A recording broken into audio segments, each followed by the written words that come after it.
Hi అండి, welcome to our Shri నిత్య channel. ఈరోజు నోట్లో పెట్టుకుంటే వెన్నెలా కరిగిపోయే బియ్యం పిండితో స్వీట్ ఎలా తయారు చేయాలో చేసి చూపిస్తున్నాను. మరి లేట్ చేయకుండా వీడియోలోకి వెళ్ళి చూసేద్దాం ఎలా తయారు చేయాలో, ఏమేం కావాలో. ముందుగా స్టవ్ పైన ఒక ప్యాన్ పెట్టేసుకొని స్టవ్ ఆన్ చేసుకోవాలి. ప్యాన్లో ఇక్కడ నేను ఒక కప్పు బియ్యం పిండి తీసుకుంటున్నాను. ఈ బియ్యం పిండిని ఒక 5 నిమిషాల పాటు ఇలా కలుపుతూ వేయించుకోవాలి. మంటను లో ఫ్లేమ్లో పెట్టుకొని వేయించుకోండి. హై ఫ్లేమ్లో పెడితే బియ్యం పిండి మాడిపోతుంది. ఇలా 5 నిమిషాలు వేగిన తర్వాత ఇప్పుడు ఈ పిండిని ఒక గిన్నెలో తీసి పక్కన పెట్టుకోవాలి. ఇప్పుడు అదే ప్యాన్లో మనం బియ్యం పిండి ఏ కప్పుతో తీసుకున్నామో అదే కప్పుతో ఇక్కడ నేను 2 కప్పుల పాలు తీసుకుంటున్నాను. మీకు పాలు లేకపోతే ఒక కప్పు పాలు, ఒక కప్పు నీళ్ళు తీసుకున్నా సరిపోతుంది. ఆ పాలలో దంచి పెట్టుకున్న యాలకుల పొడి, ఒక 1/2 టేబుల్ స్పూను పసుపు వేసుకొని కలుపుకోవాలి. ఇలా ఒక పొంగు వచ్చిన తర్వాత ఆ పాలలో 1/2 కప్పు అంతా తురిమిన కొబ్బరి పొడి, 1/2 కప్పు చక్కెర తీసుకోవాలి.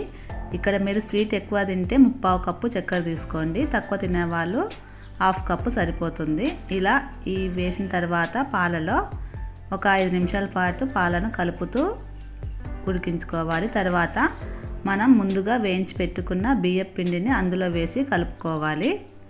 ఇవి పాలు మొత్తం ఇలా కలిసేలాగా కలిపిన తర్వాత ఇప్పుడు అందులోకి 1 టేబుల్ స్పూను నెయ్యి వేసుకొని మరొకసారి కలుపుకోవాలి.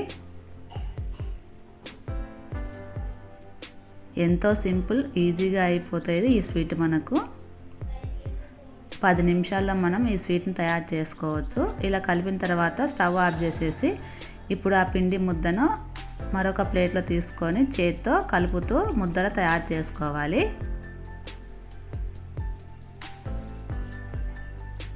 మనం చేతితో ఇలా కలపడం వల్ల సాఫ్ట్గా తయారవుతుంది. ఇప్పుడు అందులో నుండి కొద్దిగా తీసుకొని ఇలా లడ్డూలా చేసుకోవాలి. ఇలాగైనా మనం చేసి పెట్టుకోవచ్చు, లేదా మనకి బిస్కెట్ షేప్లో కొద్దిగా ఇలా తయారు చేసుకొని పెట్టుకోవచ్చు. ఇప్పుడు ఆ ఉండల్ని కొబ్బరి పొడిలో ఇలా ఒకసారి అద్దేసుకొని దానిపైన మీకు నచ్చిన డ్రై ఫ్రూట్స్ పెట్టేసుకుంటే ఎంతో కమ్మగా ఉండే బియ్యం పిండి స్వీట్ మనకు తయారైపోతుంది. మనం ఈ స్వీట్ తయారు చేయడానికి ఎక్కువ హడావిడి పడకుండా కేవలం ఇంట్లో ఉండే వాటితోనే ఇలా 10 నిమిషాల్లో మనం ఈ స్వీట్ని తయారు చేసుకొని ఎంజాయ్ చేయొచ్చు. ఈ స్వీట్ రెసిపీ మీకు నచ్చింది అనుకుంటున్నాను. మీరు కూడా ఒకసారి ఈ వీడియో చూసి ట్రై చేయండి. ఎలా వచ్చిందో మాకు కామెంట్ రూపంలో చెప్పండి. మా వీడియోస్ని లైక్ చేయండి, మీ ఫ్రెండ్స్కి, రిలేటివ్స్కి, మీ ఫ్యామిలీ మెంబర్స్కి షేర్ చేయండి. ఈ బియ్యం పిండితో చేసిన స్వీట్ రెసిపీ ఎలా ఉందో మాకు కామెంట్ చేయండి. మరిన్ని మంచి రెసిపీస్ కోసం మా ఛానల్ని సబ్స్క్రైబ్ చేయండి.